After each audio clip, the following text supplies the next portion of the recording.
If you're a chronic snorer, then you need to get checked now. If you wake tired every day, then take this seriously.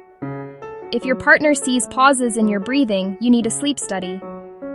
Loud snoring is a red flag. Gasping during sleep. Choking during sleep. Witnessed pauses. Daytime sleepiness. Morning headaches. Brain fog. 2 main types. Obstructive, throat collapses. Central, brain fails to tell you to breathe. Left untreated, sleep apnea increases your risk of high blood pressure, heart attack, stroke, diabetes, mood issues. The good news, it's treatable. Sleep studies diagnose it. CPAP, oral devices, weight loss, surgery. Don't shrug off snoring. Talk to a doctor. Protect your sleep and your heart.